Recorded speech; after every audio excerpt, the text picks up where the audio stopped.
ඉතින් කොහොමද ඔයාලට අදත් අලුත් වීඩියෝ එකක් අරගෙන ආවා. අපි ගොඩක් දවසක් ඉඳන් යන්න හිතාගෙන ඉඳපු ගමනකට අවශ්‍ය කරන බඩු ටිකක් ගන්න ආවා. මේ ගමන අපි යන්නේ ට්‍රේන් එකේ. ඉතින් ට්‍රේන් එකට ටිකට් බුක් කරගන්න මගුඹර ටිකට් ස්ටේෂන් එකට ආවා. වොරන්ට් එකක් දාලා තමයි ටිකට් එක බුක් කරගන්නේ. ඉතින් ඔයා යනවා නම් මේ ගමන ඔයත් අනිවාර්යයෙන්ම ටිකට් එකක් බුක් කරගන්න ඕනේ. ගමනට ගෙනියන්න මේ වගේ සීනි සම්බලයක් හැදුවා. ඉතින් උදේට පුළුවන් එතකොට මේ සීනි සම්බලයක පහන් කන්න. බඩු ටික ඔක්කොම පැක් කරලා ඉවරයි. හස්බන්ඩ්ගෙත් මගේ දෙන්නගෙම දවස් 4ක බඩු පැක් කරේ මේ බෑග් එකේ. මේක මම ගත්තේ පෙටාවලින් රුපියල් 2500කට. ඉතින් රෑයෙන් මේ වගේම පිටත් වුණා. දැන් අපි ආවා කොටුව ස්ටේෂන් එකට. වෙලාව උදේ 5:17යි. තව ටික වෙලාවකින් අපිව ගමන එකගෙන යන ගමන් සගය මෙතනට එනවා. ඉතින් අපි යන්නේ කොහෙද කියලා ඔයාලට කිව්වේ නැහනේ. අපි යන්නේ ජැෆ්නා. ජැෆ්නා කියන්නේ ඉතින් ගොඩක් දෙනෙක් යන්න ආස කරන තැනක්නේ. මේ ට්‍රේන් එක ෆුල් එයාර් කන්ඩිෂන් ට්‍රේන් එකක්. හැම ටිකට් එකක්ම ෆස්ට් ක්ලාස් ටිකට් එකක් තමයි ගන්න ඕනේ. මේ වගේ බඩු ටික පැක් කරලා අපි දැන් අපේ ගමන පිටත් වෙනවා. හරිම ලස්සන සන්රයිස් එකක් අපිට මේ වෙලාවේ බලා ගන්න පුළුවන් වුණා. ඉතින් වතුර ටිකක් වැඩිපුර අරගෙන යනවා. මොකද ජැෆ්නා වල වතුර ටිකක් බොන්න අමාරු නිසා. මේ ට්‍රේන් එක හරිම කම්ෆර්ටබල්. මේ විදියට ඔයාලට පුළුවන් සීට් රොටේට් කරන්න. ඒ වගේම පොඩි ටේබල් එකක් තියෙනවා. ඔයාගේ ෆෝන් charge කරන්නත් මේ ට්‍රේන් එකේදී ඔයාලට පුළුවන්. ඉතින් පේනවනේ මෙන්න මේ විදියට charging points තියෙනවා. එතනින් ඔයාලට පුළුවන් ඔයාගේ ෆෝන්ස්, ලැප්ටොප් මේ ඕනම දෙයක් charge කරගන්න. ගෙදරින් හදාගෙන ආව රසම රස සීනි සම්බලෙත් එක්ක උදේට පාන් කෑවා. ඉතින් මේ ට්‍රේන් එක තමයි මම හිතන්නේ ලංකාවේ තියෙන ටිකම ට්‍රේන් රයිඩ් එක ජැෆ්නා වලට. ඔයා මේ ට්‍රේන් රයිඩ් එක යන්න කැමති නම් සහ ඔයා ජැෆ්නා යනවා නම් කෝච්චිය මුලින්ම ට්‍රේන් ටිකට් එකක් බුක් කරගන්න ඕනේ. ට්‍රේන් ෂෙඩියුල් බලලා ට්‍රේන් ටිකට් එකක් බුක් කරගන්න ඕනේ. රුපියල් 3200ක් තමයි ෆස්ට් ක්ලාස් ට්‍රේන් ටිකට් එකක් වෙන්නේ. ඉතින් දන්නේම නැහැ ඩ්‍රයි සෝන් එකට ආවා. මේ වෙද්දි වියලි කලාපය හොඳටම තදාවුව නිසා වේලිලා ගිහිල්ලා. මේ ට්‍රේන් රයිඩ් එක තමයි අපි ගියපු හොඳම ට්‍රේන් රයිඩ් එක. හරිම ලස්සන වටපිටාවක් අපිට බලා ගන්න පුළුවන්. ඒ වගේම මාරම කම්ෆර්ටබල්. දන්නේම නැහැ වවුනියාවටත් ඇවිල්ලා. ඉතින් ඉන්ටර්සිටි ට්‍රේන් එකක්, එක්ස්ප්‍රස් ට්‍රේන් එකක් මේ ට්‍රේන් එක. ඒ වගේම ට්‍රේන් එකේ තියෙන හැම පෙට්ටියක්ම ෆුල් එයාර් කන්ඩිෂන්. පේනවනේ ඈත හරිම ලස්සනයි. දැන් අපි යාපනයට කිට්ටු වෙලා තියෙන්නේ. මේ වගේ ටිකට් චෙක් කරන්නත් එනවා. උදේ 5:20ට පටන් ගත්ත අපේ ට්‍රේන් රයිඩ් එක දැන් අවසන් වෙලා තියෙන්නේ. දවල් 12:10 වෙද්දි අපි ජැෆ්නා වලට ආවා.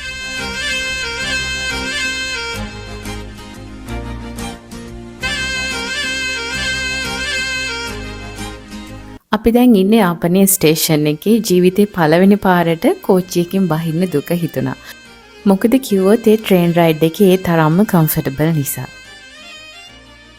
ජැෆ්නා ස්ටේෂන් එකේ ඉඳගෙන අපි යනවා අපි නවතින තැනට. අපි අද නවතින්නේ සෞභාග්‍ය රෙස්ට් එකේ. ඉතින් ඇත්තටම මෙතන හරිම ලස්සනයි. හරිම සුව පහසු තැනක්. අපි ඩබල් රූම්ස් දෙකක් බුක් කරා. අපිට ඒ වගේම අපේ අම්මලට එක රූම් එකක් රුපියල් 8000ක් වගේ වුණේ.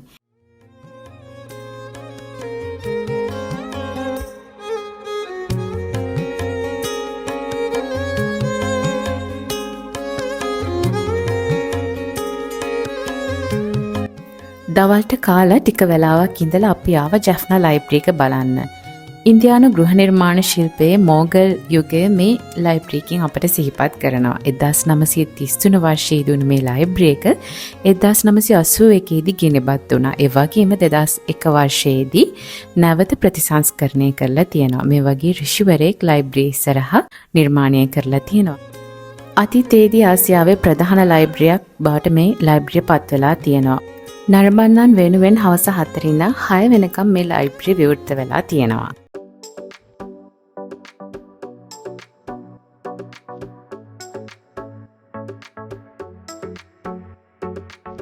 ලයිබ්‍රරි එක බලලා ටික දුරක් පයින් ඇවිදගෙන අපි ආවා ජැෆ්නා ෆෝර්ට් එකට.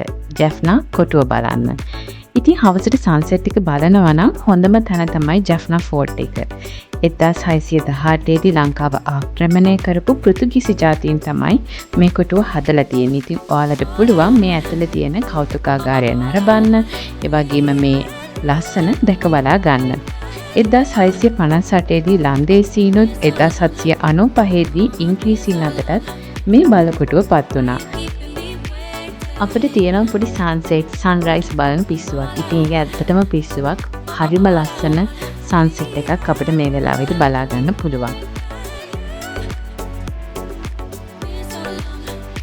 යාපනයේ දැකපු සන්සෙට් එක තමයි මම හිතන්නේ මගේ ජීවිතයේ දැකපු ලස්සනම සන්සෙට් එක.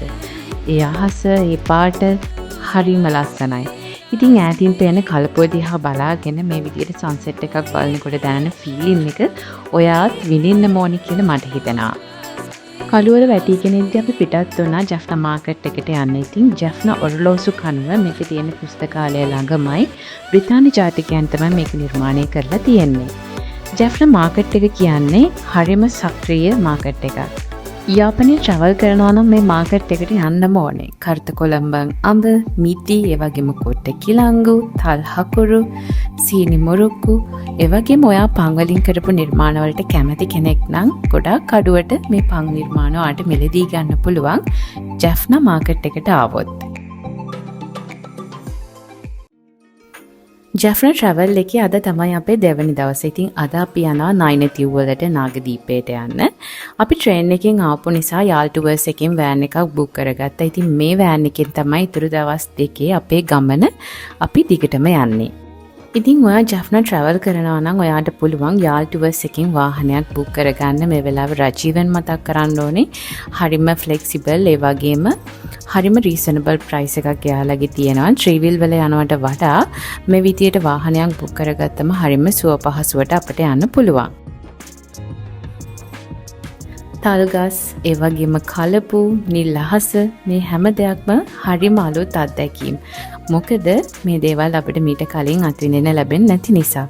නෙවි පියර් එකෙන් තමයි අපි නයිනතිව් දූපතට යන්නේ. අපි දැන් නෙවි පියර් එකට ඇවිල්ලා තියෙන්නේ. ඉතින් තව ටික වෙලාවකින් නෙවි බෝට් එකකින් නයිනතිව් දූපතට යන්න තමයි අපි මේ ඉන්නේ.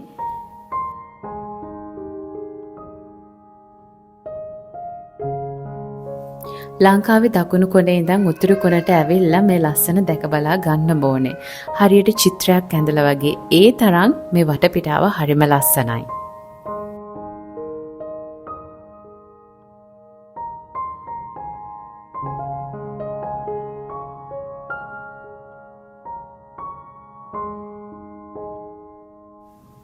අපි දැන් නෙවි චැටියකට යන්නේ. ඉතින් උදේ 8:35 වගේ වෙද්දී අපේ බෝට් එක නයිනතිව් වලට යන්න පිටත් වුණා.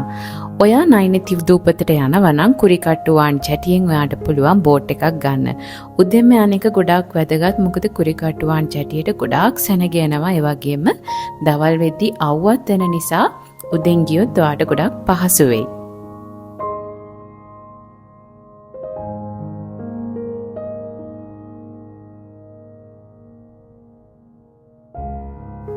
ඉතින් මේ අත්දැකීම අපිට හරිම අලුත් අත්දැකීමක්. නෙවි බෝට් එකක මේ වගේ හරිම පරිස්සමට අපව නයිනතිව් චැටියට එකගෙන ආවා.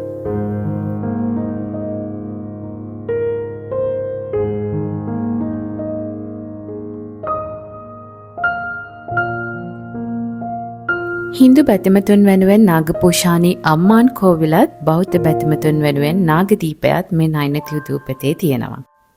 සොළොස්මහා ස්ථාන අතරින් එක ස්ථානයක් තමයි නාගදීපය කියන්නේ. තථාගත බුදුරජාණන් වහන්සේ සම්බුද්ධත්වයට පත් වෙලා 5 වෙනි වර්ෂයේදී චූලෝදර මහෝදර නාරජවරුන් අතර මණික් පුටුවක් නිසා ඇති වුණු යුද්ධය සමතේකට පත් කරන්න බුදුන් වහන්සේ මේ දූපතට වැඩම කරා.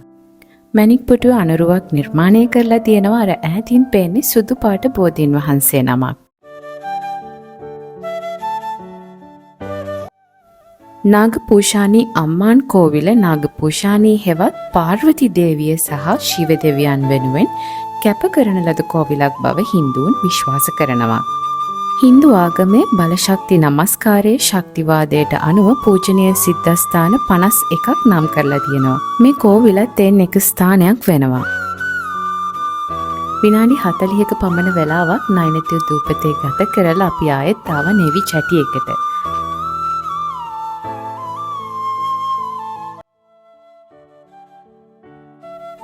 මේ පුංචි රට කොයිතරම් ලස්සනද කියලා ඇත්තටම මට හිතුණා. යාපනය කියන්නේ හිතට පුදුමාකාර වෙනසක් ගෙන දෙන ඒ වගේම අමුතුම වයිබ් එකක් තියෙන තැනක්. ජැෆ්නා කියන්නේ නිතර යවෙන්නේ නැති තැනක් නිසා පුළුවන් හැම තැනම එක්ස්ප්ලෝර් කරන්න තමයි අපි බලාපොරොත්තු වෙමින් ඉන්නේ.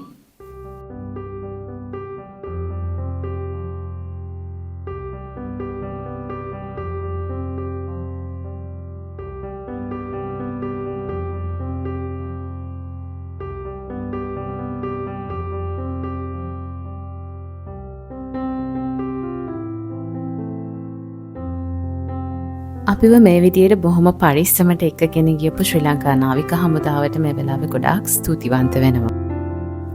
මතකයන් ගොඩක් එකතු කරගෙන අපි ආයෙත් ආවා අපේ සුපුරුදු දිවයිනට. මේ බලන්න මේ ඈතින් පේන්නේ පෙඳ පාසි වගේක්. හරිම ලස්සනයි. ඒ වගේම මේ මුහුදේ පාට කොළ පාට හරිම ලස්සනයි. ඉතින් මේ ලස්සන ඔයා දැක බලා ගන්න ඕනේ කියලා මට හිතෙනවා.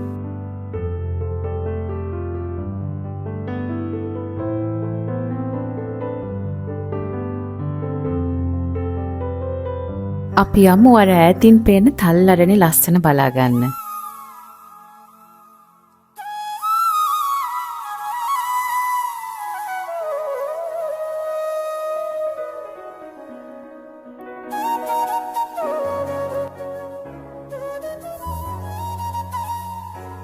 මේ වගේ තල්ලරණක ඇවිදගෙන යන්නේක දකුණේ අපිට අලුත් අත්දැකීමක්. ඉතින් අපි මෙන්න මේ විදියට ඒ තල්ලරණේදී ෆොටෝස් ටිකක් අරගත්තා. අපි දැන් ඇවිල්ලා ඉන්නේ අරාලි යුද ස්මාරක භූමියට. කොබ්බාකඩුව මහත්මයා ඇතුළු කොට රණවිරුවන් කිහිප දෙනෙකු සිහිපත් කරන්න තමයි මේ බිම නිර්මාණය වෙලා තියෙන්නේ. යාපනයේ යනවා නම් අනිවාර්යයෙන්ම මෙතනට එන්න. මොකද අතීතය ඔයාට ඒ වෙලාවට සිහිපත් වෙනවා.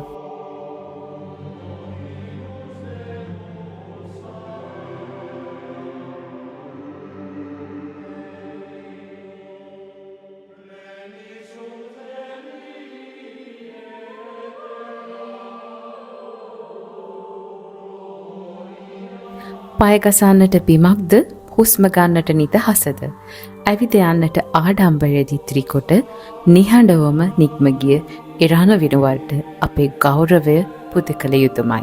ඉතින් අන්න ඒ නිසාම ඔබ මේ භූමියට එන්න ඕනි කියලා මම හිතනවා.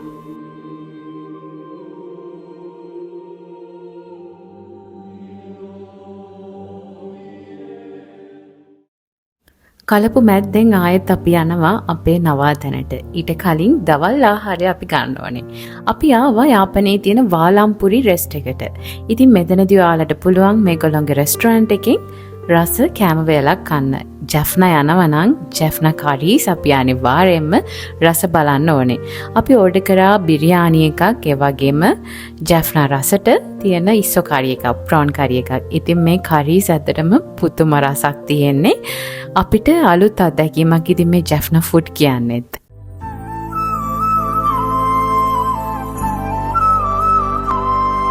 ඉතින් අපේ නවාතැන් ගත සෞභාග්‍ය රෙස්ට් එකට ගිහිල්ලා ටික වෙලාවක් රෙස්ට් කරලා අපි ආවා නල්ලූර් කෝවිලට. විනාඩි 10ක් විතර දුරක් තමයි තියෙන්නේ. ඉතින් ඒන අතර මඟදී මෙන්න මේ වගේ ලස්සන සාරි කඩ ගොඩක් දාලා තිබුණා. මොකද නල්ලූර් ෆෙස්ටිවල් එක නිසා ජැෆ්නාවල මේ වගේ දේවල් හැම තැනම තියෙනවා. ඉතින් මේ තමයි ජැෆ්නාවල සීසන් එක. අගෝස්තු මාසේ තමයි අපි ජැෆ්නා ගියේ. මේ සාරීස් හරිම ලස්සනයි. ඒ වගේම හරිම අඩුයි ගාන. ඉතින් මෙයාලා මුලින් හිතුවේ මම ටැමිල් කෙනෙක් කියලා. මොකද මම ඒ වගේම ඇඳලා ඉඳපු නිසා.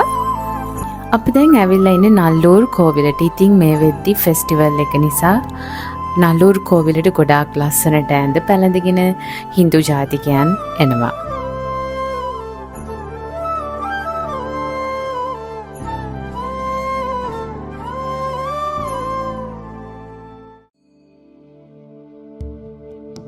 ඉතින් නල්ලූර් කියන්නේ නල්ල ඌර්. ඒ කියන්නේ යහපත් ගම කියන අදහස, ඒ වගේම යහපත් පුද්ගලයන් වාසය කරන ස්ථානය කියන අදහස තමයි තියෙන්නේ.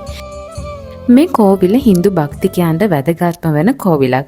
ඒ වගේම මුරුගන් හෙවත් කතරගම දෙවියන් උදෙසා තමයි මේ ඉදි කරලා තියෙන්නේ.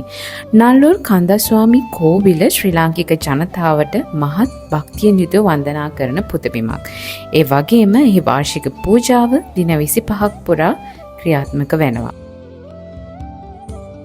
අද සෙනසුරාදා දවසක් ඉතින් හවස 6ට තමයි මේ විදිහට පූජාව පටන් ගත්තේ. හරිම ලස්සනයි. ඉතින් අපිට මේ දේවල් අලුත් අත්දැකීමක්. දෙවියන් වෙනුවෙන් විශේෂයෙන්ම කතරගම දෙවියන් වෙනුවෙන් කැප වුණු මේ පුදබිමේ හින්දු භක්තිකයන් මහත් වූ භක්තියකින් තමයි මේ දේවල් සිද්ධ කරන්නේ. ඉතින් මේ දේවල් අපි හරිම ආසාවෙන් දැක බලාගෙන ඒ චාරිත්‍රවලට අනුගත වෙලා අපි වැඳ පුදා ගත්තා. ලංකාවේ විතරක් නෙමෙයි විදේශ රටවලුත් හින්දු භක්තිකයන් මේ නල්ලූර් උත්සවයට සහභාගී වෙනවා නල්ලූර් කෝවිලට.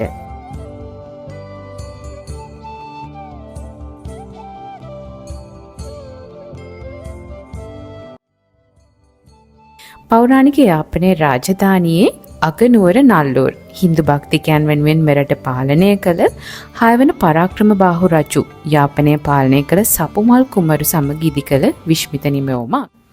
තේරු උත්සවය වඩාත්ම ජනප්‍රිය උත්සවයක්. උදේ 6යි කාලෙට තමයි පටන් ගන්නෙ.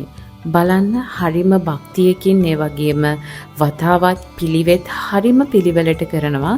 අපිත් ඉතින් හරිම ආසාවෙන් මේ දේවල් දැක බලා ගත්තා. මොකද ජීවිතේ පළවෙනි පාරට තමයි අපිත් මේ වගේ හින්දු උත්සවයකට සහභාගී වුණේ. මම හිතන්නේ අපිට වාසනාව තිබුණා මේ ලස්සන මේ ආගමික වතාවත් දැක බලා ගන්න.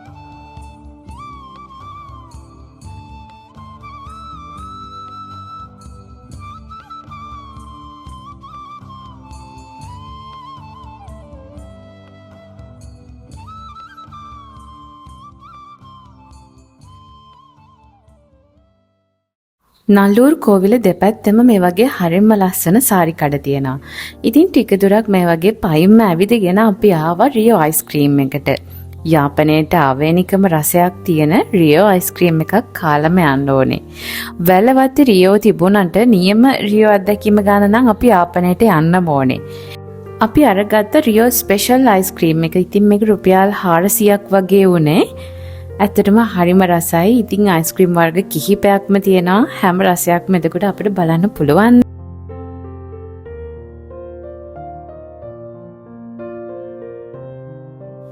යාපනයේ සංචාරය අද තමයි අපේ 3 වෙනි දවසේ. ඉතින් අපි සෞභාග්‍ය අපි ඉඳපු නවතනට සමු දීලා අද දවසේ අපි එක්ස්ප්ලෝර් කරන්න තියෙන තැන් ටික බලන්න යනවා. මේ තියෙන්නේ සංගිලියාන් රජතුමාගේ පිළිරුවක්.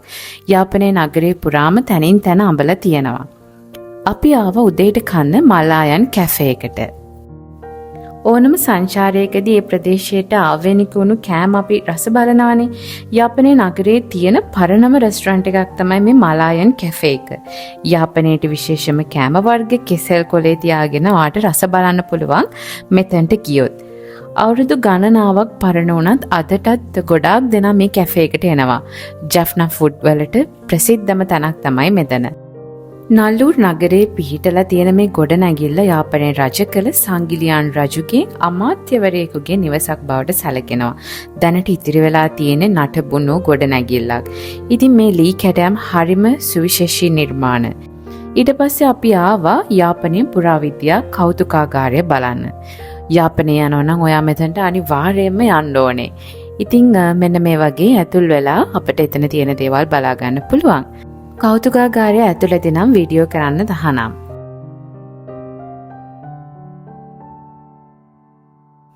තද අවුව කාෂ්ඨකයට තිබුණට යාපනයේ කොයිතරම් සරුසාරද මේ තියෙන ලූණු වගාව.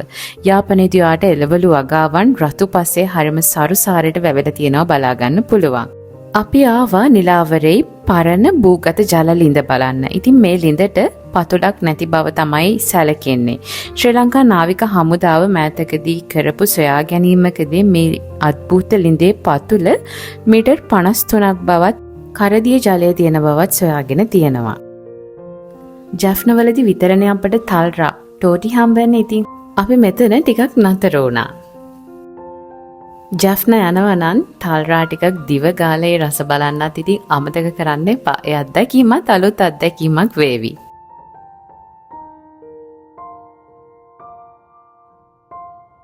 මේ තියෙන්නේ පේදුරු තුඩුව ලයිට් හවුස් එක. ඉතින් අපි ආවා මේ ලයිට් හවුස් එක දැක බලා ගන්න.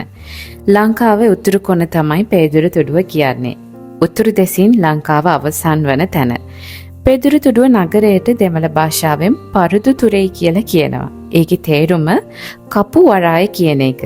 මේ නම වැටිලා තියෙන්නේ සියවස් ගණනාවක් තිස්සේ දකුණු ඉන්දියාවට කපු ආනයනය කරපු වරාය පේදුරු තුඩුවේ පිහිටා තිබීම නිසා. ඉතින් ඔයා යාපනයේ සංචාරය කරනවා නම් මේ තැනට අනිවාර්යෙන්ම යන්න ඕනේ. ඒ වගේම සක්කොටේ කේප් අපි ඊට පස්සේ ආවා සක්කොටේ කේප් වලට මේ තියෙන්නේ එතන. ඉතින් ඈතින් ලංකාවේ උතුරු කොන අපිට බලා ගන්න පුළුවන්.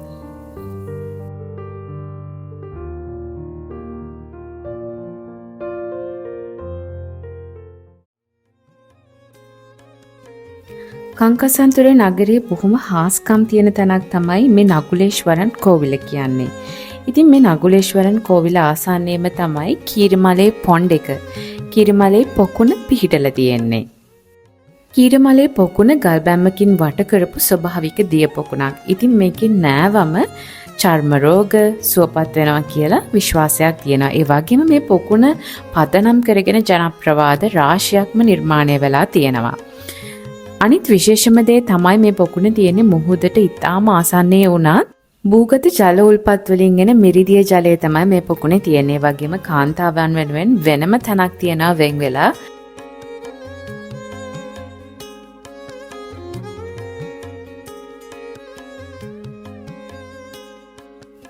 ද්‍රවිඩ ගෘහ නිර්මාණ ශිල්පයට අනුව අලංකාරවත් ලෙස නිර්මාණය වුණු නිවසක්. ඉතින් ජෆ්නා කියන්නේ වෙනමම වයිබ් එකක් තියෙනවා කියලා මම කිව්වනේ.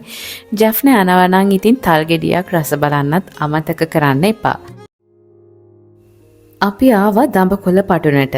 අතීතයේ වරායක් විදියට යොදාගත්ත දඹකොළ පටුනේ අද නම් තියෙන්නේ විහාරයක්. සංගමිත්තා තෙරණිය ලංකාවට වැඩම කරේ මේ වරායෙන් කියලා තමයි විශ්වාස කරන්නේ. ඉතින් සංගමිත්තා වැඩම කර ඒ නැව ආකෘතියක් මේ විදියට නිර්මාණය කරලා තියෙනවා. අපේ ගමන අතරතුරදී අපට හම්බුණා යාල් ටුවර්ස් එකේ මේ වගේම තවත් වාහන කීපයක්. ඉතින් යාල් ටුවර්ස් කියන්නේ හරිම විශ්වසනීය ට්‍රැවල් පාර්ට්නර් කෙනෙක් විදියට අපට හඳුන්වන්න පුළුවන්. යාපනයේ මිදිවග අත්දැකීම නම් ඇත්තටම හරිම විශේෂයි. මිදි වැවෙන හොඳම කාලයකදී නම් ඔයාට පුළුවන් මේ වගාවන් වලට ගිහිල්ලා මිදි තෝරගෙන මිලදී ගන්න.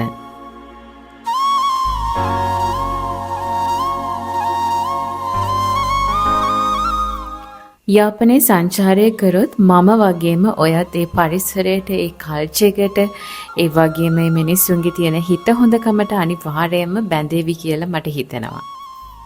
එදා මේ තල්ලාරණට එන එක අපට හීනයක් වෙලා තිබුණත් ඉතින් අද අපට නිදහසේ ඇවිදගෙන යන්නට පුළුවන්. මේ පාළු පාරවල් දිගේ ඈත එක මායිමට තල් ගස් පිහිටලා තියෙනවා. හරිම ලස්සනයි. ඒ වගේ මේ ලස්සන බලන්න නම් ඔයත් යාපනයට අනිවාර්යයෙන්ම එන්න.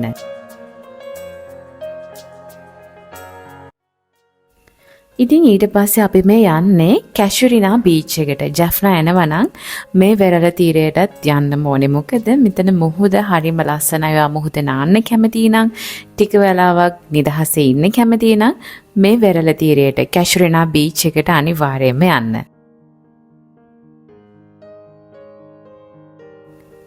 එලාර නාවල් බේස් එකේ තියෙන ෆෝර්ට් හැමන් හිල් වලට තමයි අපි යන්නේ. කරේ නගර වල තියෙන හැමන් හිල් කොටුව දූපතක තමයි පිහිටලා තියෙන්නේ. අතීතයේදී නම් මේක සිර කඳවුරක්.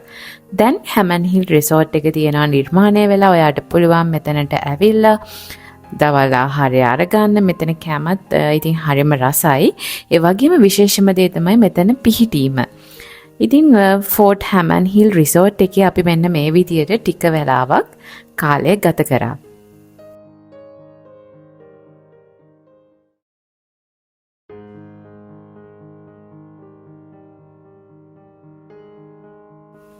මේ මුහුදු තීරය ලංකාවේ තියෙන විශේෂම මුහුදු තීරයක්.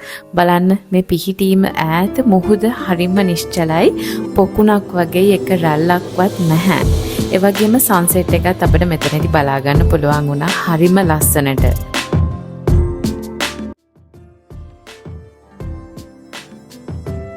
ජීවිතේ පළවෙනි පාරට තමයි අපිත් මෙතනට ආවේ.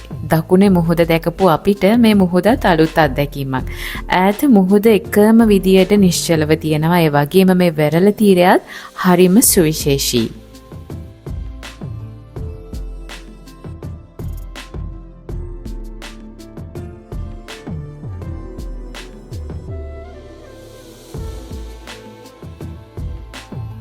ඉතින් අපි තව ටිකකින් හැමන් හිල් බලකොටුවට යනවා.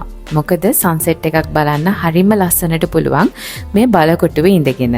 නේවි බෝට් එකක තමයි යන්න ඕනේ. රුපියල් 3500ක් වගේ මුදලක් දීලා ඔයාට පුළුවන් නේවි බෝට් එකෙන් මේ දූපතට ගිහිල්ලා මේ බලකොටුව දැක බලා ගන්න.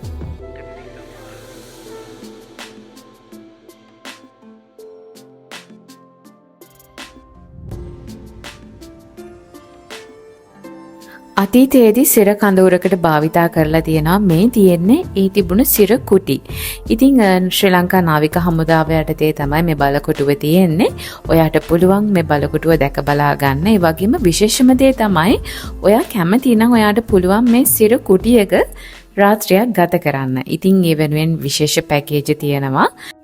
මේ ඉන්නේ නාවික හමුදාවේ නිලධාරියෙක්. ඉතින් එයා අපට බොහොම පැහැදිලිව මේ බලකොටුවේ අතීත කතාවන්, ඒ වගේම මේ බලකොටුවේ විශේෂත්වය, වැදගත්කම මේ හැම දෙම පැහැදිලි කරලා දුන්නා. පෘතුගීසීන් යාපනයේ අර්ධද්වීපයේ ආරක්ෂාව සඳහා 17 වන සියවසේ මැද භාගයේදී කොරල් පරවලින් මේ බලකොටුව නිර්මාණය කරලා තියෙනවා. ඒ වගේම 1658 දී ලන්දේසීන් මේ කොටුව අත්පත් කරගෙන හැමන් හිල් කියන නම ලබා දීලා තියෙනවා. ඉංග්‍රීසීන් අතට පත්වන මේ කොටුව උපරිම ආරක්ෂිත බන්ධනාගාරයක් ලෙස යොදාගෙන තියෙනවා. ඒ වගේම බෝවන රෝග සඳහා ප්‍රතිකාර කරන රෝහලක් විදියටත් යොදාගෙන තියෙනවා. මේ තියෙන අතීතයේදී යොදාගත්තු සිර කුටි ඉතින් ඇඳවල් මේ විදියට තමයි නිර්මාණය වෙලා තියෙන්නේ. ජැෆ්නා ට්‍රැවල් එකේදී තවත් ලස්සන සන්සෙට් එකක් අපිට මේ ෆෝර්ට් හැමන් හිල් වලදී බලා ගන්න පුළුවන් වුණා. බලන්නකෝ මේ සන්සෙට් එක කොච්චර ලස්සනයිද කියලා. දුර ඈත සිතිජයේ ඉර හැංගෙන්න හදන්නේ.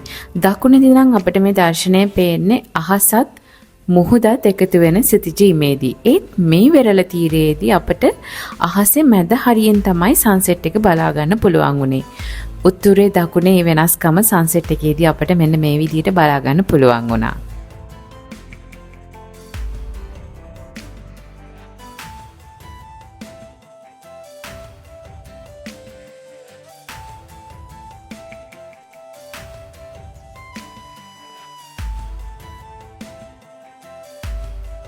ඉතින් ඔයා කැමති නම් ඔයාට පුළුවන් මේ හැමන් හිල් කොටුව ඇතුලේ තියෙන අංග සම්පූර්ණ ඒ වගේම සියලු පහසුකම් තියෙන හෝටලේ රැයක් ගත කරන්න. ඉතින් එතනදී ඔයාට පුළුවන් සන්සෙට් එකක් බලන්න, සන්රයිස් එකක් බලන්න.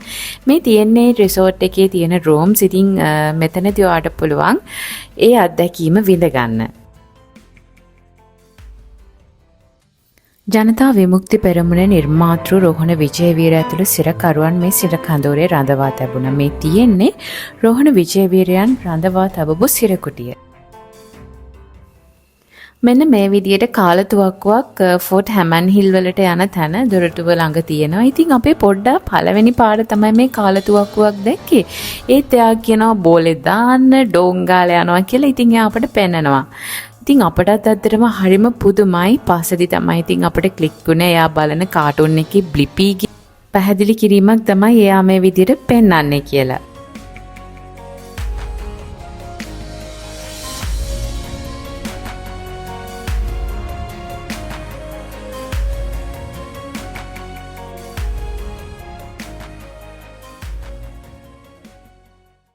හැමන් හිල් බලකොටුවට සමු දීලා අපි යනවා නේවි බෝට් එකේ හැමන් හිල් රිසෝට් එකට. යාපනයේ සංචාරයේ අන්තිම නවාතැන වුණු තල් 7 හෝටලයට තමයි අපි ආවේ. අද රාත්‍රිය අපි ගත කරන්නේ තල් 7 හෝටලේ. මේ තියෙන අපේ රෑ කෑම වේල කෑම නම් හරිම රසයි. ඈතින් පේන්නේ KK's ප්‍රතිපාගාරය ලයිට් හවුස් එක. එතනටත් ඉතින් යන බලාපොරොත්තුවෙන් ඉන්නවා. අපි උදෙන්ම ආවා සන්රයිස් එකක් බලන්න. දැන් වෙලාව උදේ 5:45ට විතර. උදේ පාන්දරින් මෙන්න මේ විදියට ඉර උතුරු වෙරළ තීරයට ළඟා වෙනවා. බලන්නකෝ මේ ලස්සන සන්රයිස් වීව් එක කොයි තරම්නම් ලස්සනයිද කියලා. අපි සාමාන්‍යයෙන් දකින කොළඹ සහ දකුණු වෙරළ තීරයන්ට වඩා යාපනය වෙරළ තීරය වෙනස්. මේ KKS බීච් එක හරිම ලස්සනයි වගේම මේ නිශ්චල ගතිය, පිරිසිදුකම උතුරු වෙරළ තියෙන විශේෂත්වයක්. යුද්ධ කාලේ KKS වල නතර කරලා තිබුණු කෝච්චියේ එක පෙට්ටියක් මෙන්න මේ විදියට කැෆේ එකක් විදියට හදලා තියෙනවා. KKS වල ලස්සන බලන්න හොඳම තැන තමයි තල්සෙවන කියන්නේ. ඉතින් මෙතන කෑම ඒ වගේම නවාතැන් පහසුකම් මේ හැමදේම අපිට 10 to 10 10න් 10ක්ම දෙන්න පුළුවන්. ඉතින් ඔයත් එනවා නම් ශ්‍රී ලංකා යුද හමුදාවේ යටතේ තියෙන තල්සෙවනට අනිවාර්යයෙන්ම එන්න. මේ සංචාරයට අලුත්ම අත්දැකීම් ටිකක් එතනින් එකතු වෙනවා. අපි දැන් යන්නේ KKS වල තියෙන ප්‍රදීපාගාරය බලන්න. මේ තමයි KKS ලයිට් හවුස් එක. ඉතින් ඔයාට පුළුවන් තල්සෙවන නතර වෙනවා නම් උදේ පාන්දර ඇවිල්ලා මේ ලස්සන දැක බලා ගන්න.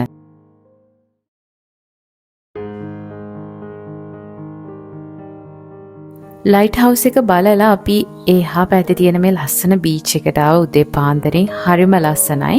කවුරුත්ම නෑ මේ වෙලාවේදී. ඉතින් ඒ ලස්සනත් ඔයා දැක බලා ගන්නම ඕනේ. තල්සෙවන වටේ අපි මෙන්න මේ විදියට රවුමක් ගියා. ඉතින් ඊට පස්සේ අපි යන්න උදේ බ්‍රෙක්ෆාස්ට් එක අරගන්න. කෑම නම් පුදුම රසක් තියෙන්නේ. හරිම රසට හැමදේම පිළිවෙලට පිරිසිදුව මෙතනින් අපිට පිළිගන්නවා.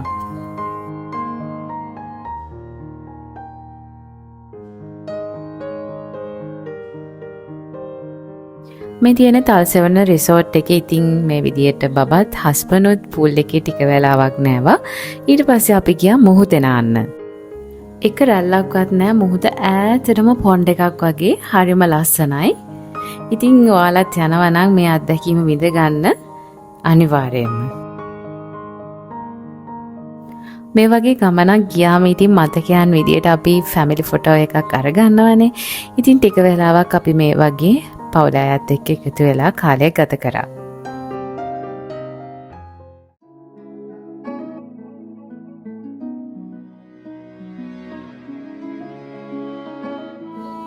දවස් 4ක් අපි ජෆ්නා වල ට්‍රැවල් කරා. ඉතින් අපි දැන් යනවා තල්සෙවන රිසෝට් එකට සමු දීලා KKS වල තියෙන කංකාසන්තුර රේල්වේ ස්ටේෂන් එකට. ස්ටේෂන් එක තියෙන්නේ තල්සෙවන එහා පැත්තෙමයි. ඉතින් ඔයා තල්සෙවන නවතිනවා නම් ස්ටේෂන් එකට පයින් ඇවිදගෙන යන්න පුළුවන්. මේ විදිහට බෑග් ටිකක් තියලා අපි අපේ ට්‍රේන් එක යනකන් ටික වෙලාවක් ස්ටේෂන් එකේ හිටියා.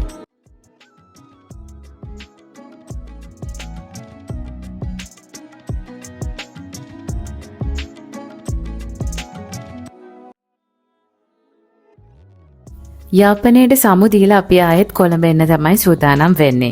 යාල්දේවි කෝච්චියෙන් කොළඹට එන්නයි අපේ සූදානම. ඉතින් මේ කෝච්චිය 1:40ට වගේ තමයි KKS වලින් පිටත් වෙන්නේ. ඉතින් අපි ෆස්ට් ක්ලාස් ටිකට් එකක් තමයි බුක් කරේ. ඔයා ජෆ්නා ට්‍රේන් එකේ යනවා නම් අනිවාර්යයෙන්ම රිටර්න් ටිකට්ස් බුක් කරන්න ඕනේ. එතකොට ඔයාට ලේසි නැත්නම් ටිකට්ස් බුක් කරගන්න කරදර වෙන්න පුළුවන්. අපි මේ විදියට පිටත් වුණා. ඉතින් තල්සෙවනින් අපිට දිව ආහාරය ලන්ච් එක arrange කරලා දුන්නා. ඉතින් ඒවත් අපි කෝච්චියේදීම තමයි කෑවේ.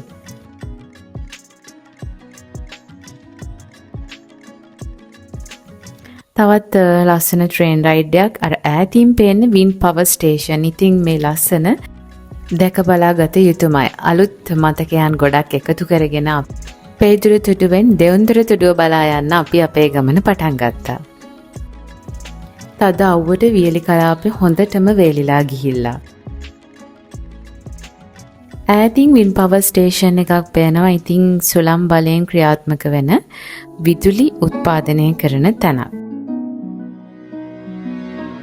ඉතින් ඔයත් ජෆ්නා යන්න හිතාගෙන ඉන්නවා නම් මේ වීඩියෝ එක ඔයාලට හොඳ ට්‍රැවල් ගයිඩ් එකක් වෙයි. ඒ ගමන හරියටම ප්ලෑන් කරලා පිළිවෙලට යන්න උදව් වෙයි කියලා මම හිතනවා. ඉතින් ඒ වගේම Time with Shashi මගේ YouTube channel එක subscribe කරන්න කියලා ඔයාලට ආදරෙන් මතක් කරනවා. මේ වෙද්දී අපේ පොඩ්ඩට නම් යාළුවෝ ටිකක් හම්බෙලා. ඉතින් එයා යාළුවොත් එක්ක මේ වෙලාවේ සෙල්ලම් කර එක දිගට ආවා. චුටි බබාලට උනත් කිසිම කරදරයක් නැතුව මේ ට්‍රේන් එකේ යන්න පුළුවන්. ෆස්ට් ක්ලාස් පෙටි හරිම කම්ෆර්ටබල්. ඉතින් ඇඟටත් කිසිම අපහසුාවක් නැහැ. හරිම නිදහසේ කම්ෆර්ටබල් විදියට යන්න පුළුවන්.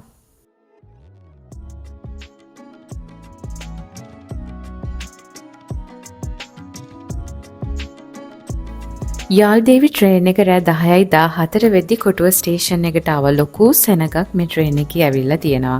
ඉතින් කිසිම කරදරයක් නැතුව හරිම සුව පහසුවට ඔයාට පුළුවන් ට්‍රේන් එකේ ෆස්ට් ක්ලාස් ටිකට් එකක් අරගෙන යාපනයට යන්න. ඉතින් මේ වගේම තවත් අලුත් වීඩියෝ එකකින් මුණ ගැහෙන්නම්. අලුත් මතකයන් ගොඩක් එකතු වුණු මේ වීඩියෝ එක අපිටත් හැමදාටම යාපනයේ සංචාරය මතක් කරાવી. ඉතින් ටයිම් විත් ශෂි මගේ YouTube channel එක subscribe කරන්න කියලා ඔයාලට ආදරෙන් මතක් කරනවා. මේ වගේම අලුත් වීඩියෝ එකකින් මුණ ගැහෙමු.